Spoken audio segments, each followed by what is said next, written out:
Hi friends, இன்னைக்கு ஒரு அழகான லவ் பண்ணுறவங்களோட உரையாடல் எப்படி இருக்குன்னு பார்க்கலாமா? வாங்க கதைக்குள்ள போகலாம். சென்னையின் மையப்பகுதியில் இந்த வர்மா கன்ஸ்ட்ரக்ஷன்ஸ் கட்டிடத்தின் கதவை ஆவேசமாக தள்ளி திறந்து கொண்டு உள்ளே நுழைந்தாள் மேகா.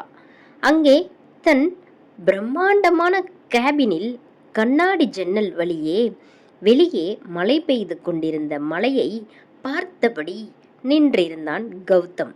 கம்பீரமான தோற்றம், கையில் காஃபி கப், முகத்தில் எந்த உணர்ச்சியையும் காட்டாத அமைதி. மிஸ்டர் கௌதம், நீங்க என்ன பெரிய சக்கரவர்த்தின்னு நினைப்பா? என் சொந்த ஆர்கிடெக்ட் டிசைனை திருடி உங்களோட பெரிய ப்ராஜெக்ட்னு ப்ரெஸ் மீட்டில் அனௌன்ஸ் பண்ணியிருக்கீங்க. எவ்வளவு தைரியம் இருந்தா இப்படி பண்ணுவீங்க என மேகா மேஜையை தட்டி கத்தினாள். கௌதம் மெதுவாக திரும்பி தன் காஃபி கப்பை டேபிளில் வைத்தான். அவனது கோட் பட்டனை கலற்றிவிட்டு மேகாவை நோக்கி நிதானமாக நடந்து வந்தான். மேடம் மேகா, மேடம் மேகா, முதல்ல சத்தம் போடுறத நிறுத்துங்க. அந்த ப்ராஜெக்ட் டிசைன் இப்போ வர்மா குரூப்ஸ் பெயரில் தான் இருக்கு. அதுக்கான காப்புரிமை என்கிட்ட இருக்கு. இதில் திருட்டுன்னு சொல்ல என்ன இருக்கு? பொய் சொல்லாதீங்க கௌதம். போன வாரம் உங்கள் காதலை நான் நிராகரித்தேன். நான் யாருக்கும் அடிமையாக வேலை பார்க்க மாட்டேன். என் திறமை தான் முக்கியம்னு சொன்னேன். அதுக்காக பழிவாங்கத்தான் என் கனவு ப்ராஜெக்டை இப்படி கைப்பற்றியிருக்கீங்க. கௌதம் அவளுக்கு மிக அருகில் வந்து நின்றான். அவனது காந்த பார்வை அவளது முகத்தை ஊடுருவியது. பழி வாங்குறேனா? ஏய் மேகா, உனக்கு என்னை பற்றி என்ன உனக்கு தெரியும்? என் கம்பெனி ஆஃபரை வேணாம்னு சொன்னதும் நான் கவலைப்பட்டுடுவேனா? இல்லை உன் காலடியில் வந்து கெஞ்சுவேனா? ஏய், யாரடி நீ எனக்கு? என் பொண்டாட்டியா என அலட்சியமாக சிரித்தான். அந்த வார்த்தை மேகாவின் நெஞ்சை அப்படியே பிளந்தது போல இருந்தது. அவளது கண்களிலிருந்து தன்னிச்சையாக கண்ணீர் வழியத் தொடங்கியது. கௌதம், நீ என்ன பேசுற? அப்போ இது எதுவுமே எனக்காக பண்ணலையா? நான் யாரு உனக்கு என குரல் தழுதழுக்க கேட்டாள் மேகா. கௌதம் மனதுக்குள் துடித்தாலும் வெளியில் அதை காட்டிக்கொள்ளாமல் அவளது கண்ணீரை பார்த்து நகையாக சிரித்தான். என்ன மேடம், பெரிய ஆர்கிடெக்ட் கெத்தா சுத்துவ கதறுறீங்க? நேத்து என்ன பேசுனீங்க? உங்க பணம் எனக்கு தேவையில்லைன்னு எகிரினீங்க. இப்போ என்ன குழந்தை மாதிரி அழுகிறீங்க? போதும் கௌதம், நிறுத்துங்க. உங்களை நேசிச்சதற்கு என்ன இவ்வளவு அவமானப்படுத்துறீங்களா? இனிமே உங்க மூஞ்சிலேயே முழிக்க மாட்டேன். ஐ ஹேட் யூ மிஸ்டர் கௌதம் என்று சொல்லிவிட்டு கதவை நோக்கி ஓடினாள். ஆனால் கௌதம் மின்னல் வேகத்தில் பாய்ந்து அவளது பிஞ்சு மணிக்கட்டை பிடித்து தன் பக்கம் இழுத்தான். மேகாவின் மெல்லிய உடல் அப்படியே வந்து அவனது அகன்ற சூடான நெஞ்சில் மோதி நின்றது. தன் மற்றொரு கையால் அவளது இடையை வளைத்து பிடித்து தன்னோடு நூல் இடைவெளி கூட இல்லாத அளவுக்கு இறுக்கி கொண்டான். விடுங்க கௌதம், என்ன பண்றீங்க? இது ஆஃபீஸ் என மேகா திமிரினாள். ஆஃபீஸா இருந்தா என்னடி, உன்னை விடுறதுக்கா இப்படி டைட்டாக ஹக் பண்ணியிருக்கேன்? உன்னை அளவச்சு பார்க்குறதுல எனக்கு ஒரு பைத்தியக்காரத்தனமான சந்தோஷண்டி.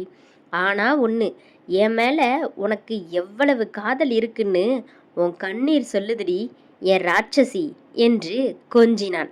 கௌதம் அவளது கன்னத்தில் இருந்த கண்ணீர் துளியை மெதுவாக தன் உதடுகளால் ஒற்றி எடுத்தான். இங்க பாரு மேகா, உன் டிசைனை நான் திருடலை. அந்த ப்ராஜெக்டோட முழு பட்ஜெட்டையும் நானே போட்டு அதை உன்னோட பெயர்லேயே மெயின் ஆர்கிடெக்டாக லான்ச் பண்ணதான் இப்படி பண்ணேன். டைரக்டாக பண்ணியிருந்தா உன் சுயமரியாதை ஒத்துக்காதுன்னு இப்படி பிஸ்னஸ் கேம் ஆடினேன். என்கிட்ட பணம் இருக்குன்னு பண்ணலடி. என் பொண்டாட்டியோட கனவை நிஜமாக்க வேண்டியது என் கடமை. மேகாவின் திமிரல் மெல்ல அடங்கியது. அவளது வெக்கம் கன்னங்களை சிவக்க வைத்தது. உனக்காக நான் என்ன வேணாலும் பண்ணுவேன் மேகா. ஆனா இந்த கௌதம் கிட்ட இருந்து விலகி போக நினைச்ச, இப்படித்தான் என் நெஞ்சோட வச்சு என் கிஸ்ஸாலேயே உன்னை மூச்சு முட்ட வைப்பேன், பார்த்துக்கோ என்று மிரட்டலாக சொல்ல, மேகா தன் முகத்தை அவனது நெஞ்சில் புதைத்து கொண்டாள். இரவு 11 மணி. இரவு 11:45 மணி. மேகா தன் அறையில் படுத்து கொண்டிருந்த போது அவளது போன் அதிர்ந்தது. திரையில் ஸ்ட்ரிக்ட் சிஇஓ என மின்னியது. அதாவது அவளது காதலன். வீட்டின் அமைதியை கலைக்காமல் மொட்டை மாடிக்கு சென்று போனை எடுத்தாள். ஹலோ கௌதம், என்னடி திருட்டுத்தனமா பேசுற? மாடியில காத்து ரொம்ப செம்மையா அடிக்குதா? ஆமாடா, செம்மையா குளிருது. என்ன குளிருதா? நான் வேணா ஓடி வந்து அந்த மாடியிலேயே வச்சு உன்னை இறுக்கமா ஹக் பண்ணிக்கவா? உன் வீட்டு வாசல்ல தாண்டி என் கார் நிக்குது, கீழே பாரு. மேகா கீழே குனிந்து பார்க்க, காரின் மீது சாய்ந்தபடி அவளை பார்த்து கௌதம் கையசைத்தான். டேய் லூசாடா நீ, இந்த நேரத்துல எதுக்கு வந்த? என் பொண்டாட்டிய பார்க்க வந்தேன்டி.